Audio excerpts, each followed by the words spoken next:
Alors que Paul attend Silas et Timothée à Athènes, son esprit s'exaspère en lui-même au spectacle de cette ville toute remplie d'idoles. Il discute donc à la synagogue avec les Juifs et ceux qui adorent Dieu, et sur l'agora chaque jour avec les passants. Des philosophes épicuriens et stoïciens s'entretiennent avec lui. Certains disent « Que peut bien vouloir dire ce picoreur ?» D'autres, on dirait un prêcheur de divinités étrangères, parce qu'il annonçait Jésus et la résurrection. Le prenant avec eux, ils l'amènent à l'Aréopage en disant « Pouvons-nous savoir quelle est cette nouvelle doctrine dont tu parles ? Ce sont propos étranges, en effet, que tu nous fais entendre. Nous voulons donc savoir ce que cela veut dire. » Tous les Athéniens et les étrangers résidents n'avaient d'autre passe-temps que de dire ou d'écouter la dernière nouvelle. Debout, au milieu de l'Aréopage, Paul dit « Athéniens, je vois qu'en tout, vous êtes les plus religieux des hommes. Parcourant en effet votre ville et considérant vos monuments sacrés, j'ai même trouvé un autel qui portait l'inscription « à un Dieu inconnu ». Eh bien, ce que vous adorez sans le connaître, c'est ce que je viens, moi, vous annoncer. Le Dieu qui a fait le monde et tout ce qui s'y trouve, lui qui est le Seigneur du ciel et de la terre, n'habite pas dans des sanctuaires faits à la main. Il n'est pas non plus servi par des mains humaines, comme s'il avait besoin de quoi que ce soit, lui qui donne à tous la vie et le souffle et toute réalité.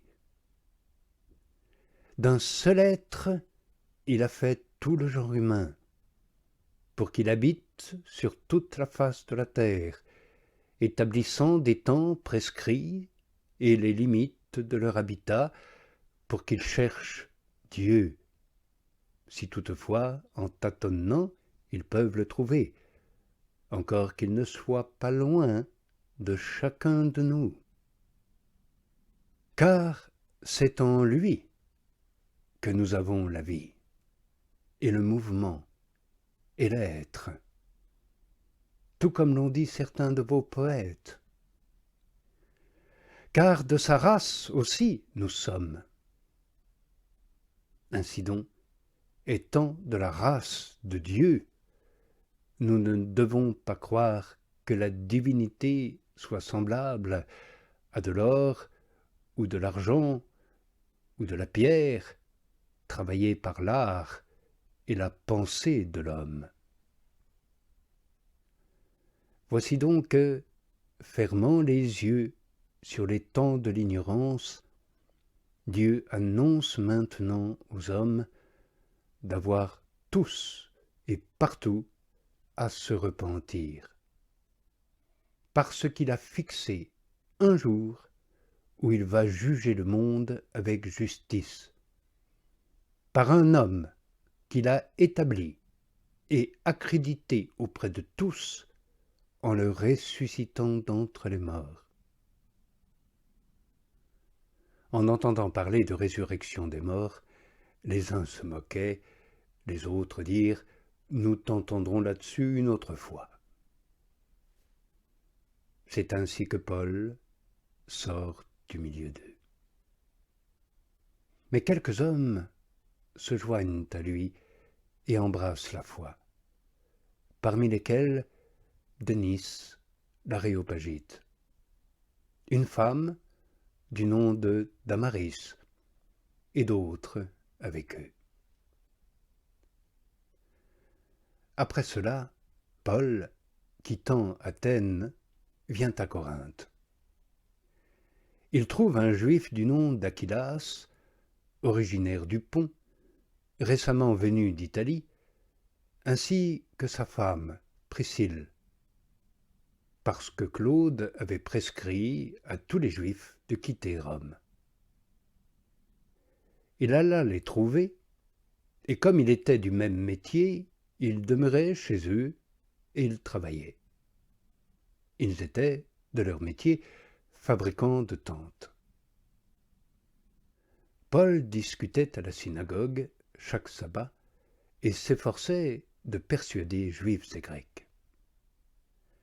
Quand Silas et Timothée furent descendus de Macédoine, Paul s'adonne tout entier à la parole, attestant aux Juifs que Jésus est le Christ. Mais, devant leur opposition et leur blasphème, il secoue ses vêtements et leur dit « Que votre sang soit sur votre tête. Pour moi, je suis pur. Désormais, c'est aux nations que j'irai. »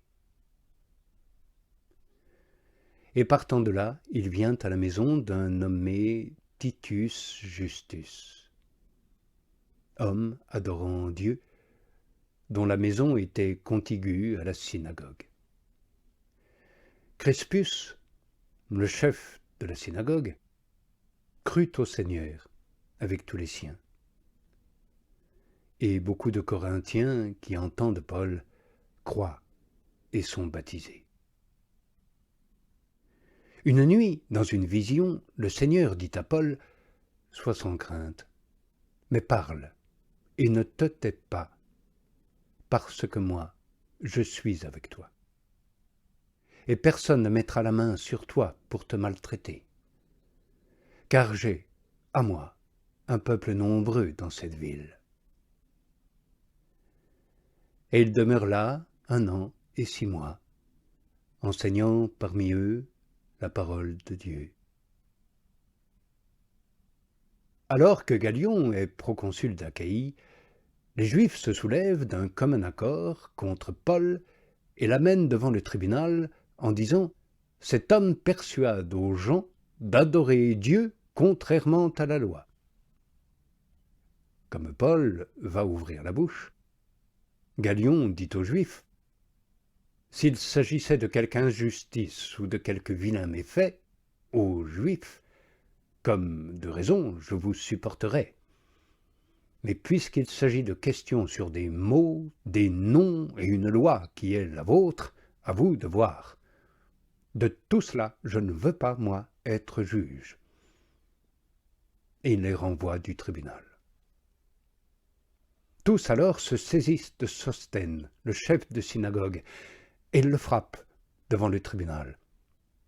Et de tout cela, Gallion n'avait cure. Paul reste encore un bon nombre de jours.